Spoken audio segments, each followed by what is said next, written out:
நாளுக்கு ஒரு வார்த்தை. எனக்கு உண்டான துன்பங்களையும் பாடுகளையும் நன்றாய் அறிந்திருக்கிறாய். எவ்வளவோ துன்பங்களை சகித்தேன்.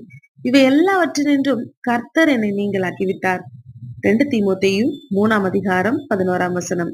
இதுல பவுல் தீமோத்தேயு கிட்ட சொல்றாங்க, எனக்கு உண்டான துன்பங்களையும் பாடுகளையும் உனக்கு நல்லா தெரியும். நீ நல்லா அறிஞ்சு வச்சிருக்கிற. அந்த பாடுகளையும் துன்பங்களையும் நான் எப்படி சகிச்சு கொண்டு இருந்தேன். அது எல்லாவற்றினின்றும் கர்த்தர் என்னை நீங்களாக்கி மீட்டார் அப்படின்னு சொல்லி இங்க பவுல் சொல்றது பார்க்க முடியுது. இதுல இருந்து நம்ம கற்றுக்கொள்கிற காரியம், நம்மளுடைய வாழ்க்கையிலயும் அநேக துன்பங்கள், பாடுகள், கஷ்டங்கள் இதெல்லாம் இருக்கலாம். ஆனா அது எல்லாவற்றிலிருந்தும் நீங்களாக்கி மீட்டு கொள்ள கர்த்தர் நம்மளோடு கூட இருக்கிறார் என்பதை விசுவாசிப்போம். இங்க பவுல எப்படி எல்லா துன்பத்துக்கும் நீங்களாக்கி மீட்டு கொண்டாரோ அது போல நம்மளையும் நம்மளுடைய துன்பத்தினின்றும் கஷ்டத்திலிருந்தும் மீட்டுக் கொள்வார் என்பதை விசுவாசிப்போம். தேவனுக்கே மகிமை உண்டாவதாக.